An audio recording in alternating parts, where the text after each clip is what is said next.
મંતવ્ય ન્યૂઝે જે શાળા ખાનગી ટ્યુશનની મિલીભગતનો જે પર્દાફાશ કર્યો હતો તેનો આ ધારદાર અસર જોવા મળી રહી છે, તેની ઇમ્પેક્ટ જોવા મળી રહી છે। જ્યાં રાજ્યમાં ખાનગી ટ્યુશન ક્લાસીસ મુદ્દે મંતવ્ય ન્યૂઝે જે પર્દાફાશ કર્યો હતો, ખાનગી ટ્યુશન સંચાલકો સામે હવે કાયદો બનાવવા માટે કમિટીની રચના કરવામાં આવશે।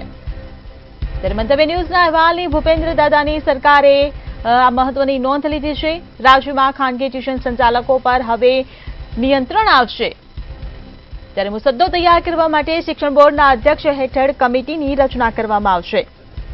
તો આકાશ એલન જે ઇન્સ્ટિટ્યૂટ હતી, જેના શિક્ષણના નામે જ્યાં વેપાર કરવામાં આવતો હતો, ડમી વિદ્યાર્થીઓને એડમિશન આપવામાં આવતું હતું, ત્યારે આ બંને શાળા અને ખાનગી ટ્યુશન ક્લાસીસની મિલીભગતનો જે મંતવ્ય ન્યૂઝે જે પર્દાફાશ કર્યો હતો, સ્ટિંગ ઓપરેશન કરીને આ સમગ્ર મામલો જે મંતવ્ય ન્યૂઝ બહાર લાવ્યું હતું, તેની આ ધારદાર અસર જોવા મળી રહી છે કે રાજ્ય સરકારે, ભૂપેન્દ્ર દાદાની સરકારે તેની નોંધ લીધી છે અને આ મહત્વનો નિર્ણય લીધો છે।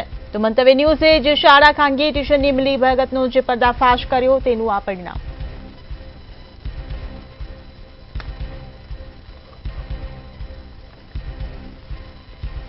તો આપણી સાથે રાજ્યના શિક્ષણ મંત્રી પ્રફુલભાઈ પાનસેરિયા આપણી સાથે જોડાઈ ગયા છે। જી પ્રફુલભાઈ, જે પ્રકારે મંતવ્ય ન્યૂઝે જે ધારદાર જે અહેવાલ રજૂ કર્યો હતો તેની આ ધારદાર ઇમ્પેક્ટ જોવા મળી રહી છે, શું કહેશો? આમ તો ટ્યુશન અને ખાનગી કોચિંગ ક્લાસની અંદર એના નીતિ નિયમો હોવા જોઈએ, જેથી કરીને આવનારા સમયમાં વાલીઓ, વિદ્યાર્થીઓ ના હિત માટે હોય છે। કોઈ પણ નિયમ બને અથવા તો મુહિમ ચલાવતા હોય મીડિયા કે સામાજિક અગ્રણી કે શિક્ષણ વિભાગ કે સરકાર, તો અંતે તો એના કડવી દવા પાવા માટે ક્યારેક ન ગમતું હોય વાલીઓને પણ તો આ કરવું પડતું હોય છે। એટલા માટે નામદાર સુપ્રીમ કોર્ટના આદેશ પ્રમાણે પણ રૂલ્સ રેગ્યુલેશન કરવા માટેનું હોય એમનો પણ આદેશ છે। ત્યારે આ મુહિમો દ્વારા અમે એક કમિટી બનાવી છે 8 સભ્યોની, જેમાં શિક્ષણ બોર્ડના અધ્યક્ષ તરીકે રહે, બાકીના 8 અમારા શિક્ષણ વિભાગના સચિવ, ઉપસચિવ, નાયબ સચિવ વગેરે રહેશે। આમાં જો વધારે જરૂર પડે અથવા તો નાની લોકોની જરૂર પડે અથવા તો માર્ગદર્શન માટે પણ આમંત્રિત સભ્ય 8+ કોઈને પણ આ કમિટી બોલાવી શકશે। તમામ પ્રકારના વિદ્વાનો દ્વારા જે સજેશનો આવશે, રૂલ્સ આવશે, પછી એના એક્ટ બાબતમાં આપણે વિચારી શકીશું।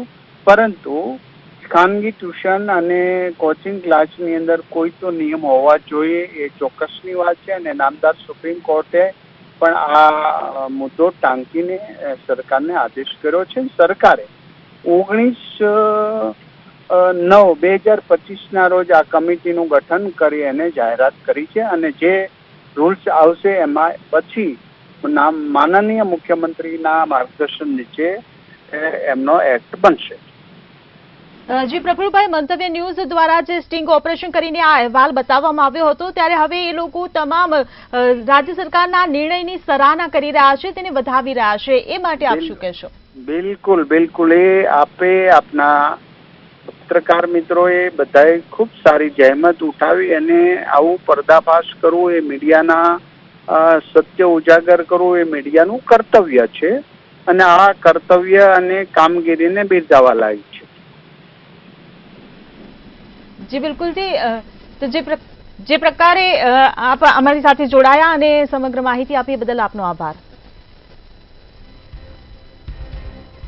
તો મંતવ્ય ન્યૂઝ દ્વારા શાળા ખાનગીની મિલીભગતનો જે પર્દાફાશ કરવામાં આવ્યો છે, રાજ્યમાં ખાનગી ટ્યુશન ક્લાસીસ મુદ્દે મંતવ્ય ન્યૂઝની આ ધારદાર અસર જોવા મળી રહી છે।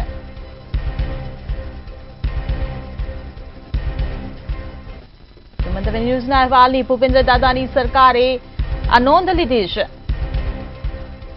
રાજ્યમાં ખાનગી ટ્યુશન સંચાલકો પર નિયંત્રણ આવશે।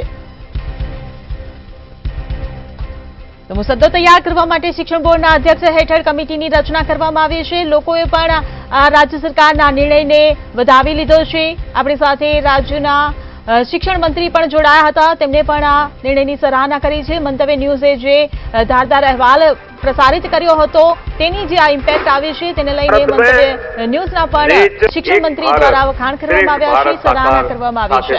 તો નિષ્ણાત વ્યક્તિઓને સભ્ય તરીકે સામેલ કરવાની પણ આ કમિટીમાં છૂટ આપવામાં આવી છે. તો આકાશ અને એલન ઇન્સ્ટિટ્યૂટના જે શિક્ષણના નામે જે વેપાર ચાલતો હતો તેનો જે પર્દાફાશ કર્યો